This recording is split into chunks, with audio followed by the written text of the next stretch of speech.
ఇప్పుడు చూస్తున్నప్పుడు ఎవడే సుబ్రహ్మణ్యం అప్పుడు తీసినప్పుడు 10 ఇయర్స్ బ్యాక్ మైండ్ సెట్‌కి, ఇప్పటి మీ మైండ్ సెట్‌కి చాలా చాలా తేడా, మెచ్యూరిటీ అంతా పెరిగి ఉంటుంది. అరే! ఇటు ఎవడైనా ఇలా చేసుంటే బాగుండే, అలా చేసుంటే బాగుండే అనే ఫీలింగ్ ఏమైనా కలిగిందా? అప్పటికి ఇప్పటికి ఎవడే మీద మీకున్న లవ్ ఏంటి?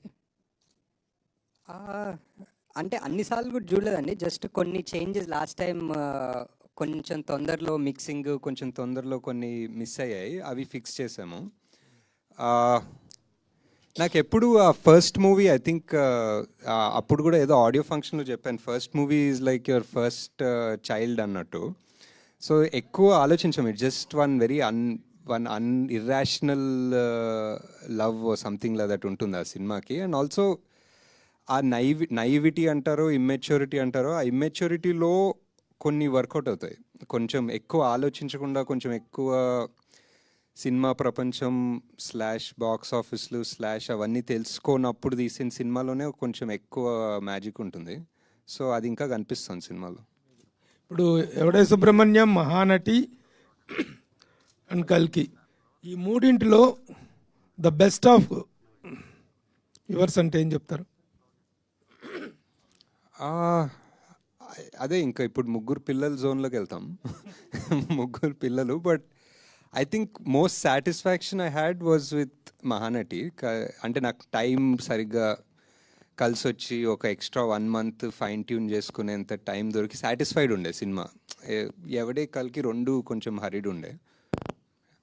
So after 10 years did you find yourself, Ashwin? లేదు సార్. ఇంకా అంటే ద మ్యాజిక్ విత్ దిస్ ఈ seeking spirituality of finding yourself is ఏదో ఒకటి కనిపిస్తుంది, కానీ మళ్ళీ డిస్ట్రాక్ట్ అయిపోతాం, ఎక్కడో తిరుగుతుంటాం, మళ్ళీ కనిపిస్తుంది, మళ్ళీ డిస్ట్రాక్ట్ అవుతాం, తిరుగుతుంటాం. So I think the focus in life is to try to, అది కనిపించినప్పుడు దాని మీదే ఫోకస్ పెట్టుకుని దాని మీదే ఉండాలనేది అర్థమవుతుంది. నాగశ్విన్ గారు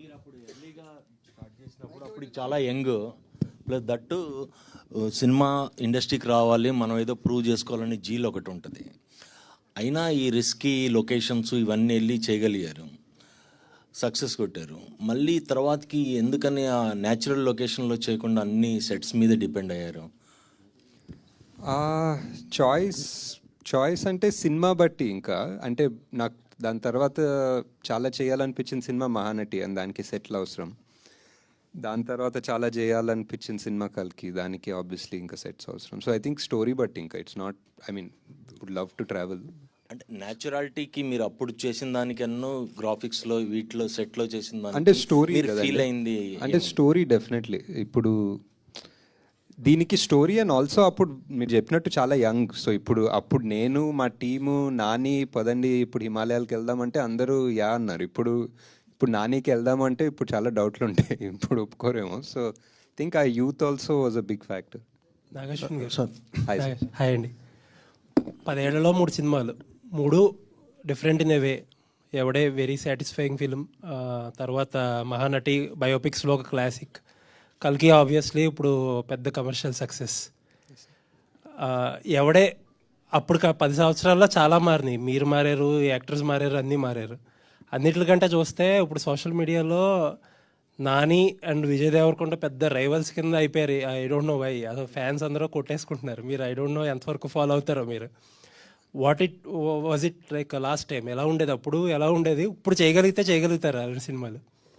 అదే అంటే మొన్న ఈ వీడియో పెట్టాము, అంత రియూనియన్ లాగా అంత సినిమా చూసినప్పుడు. దాని తర్వాత చూసా అపారెంట్లీ ఫ్యాన్ వార్స్ ఉండే ముందు అని. నాకు నానికి విజయ్కి ఫ్యాన్ వార్స్ అంత తెలీదు. అండ్ అప్పుడు బిగినింగ్లో నాని చాలా సపోర్టివ్ ఉండే విజయ్కి. ఐ రిమెంబర్ లైక్ ప్రతి సీన్ వాళ్ళిద్దరు డిస్కస్ చేసుకుంటే విజయ్ సీన్ నాని హెల్ప్ చేస్తుండే. I think the Nani also by default both of them are such easy going people, both very ambitious obviously, but very easy going and happy people. They'll anta yeah, so that was one. And ippudu malli cheyalante cheyagaltamante I don't think like this for sure. ఇప్పుడున్న mind set, 3 సినిమాల తర్వాత ఇప్పుడు 4th cinema ఎవడేలా తీస్తే I don't know if it will come out like this. Maybe technically it might be better, maybe it might be smoother, but కొన్ని రానెస్ ఉంటాయి, అది వస్తుందో లేదో తెలీదు.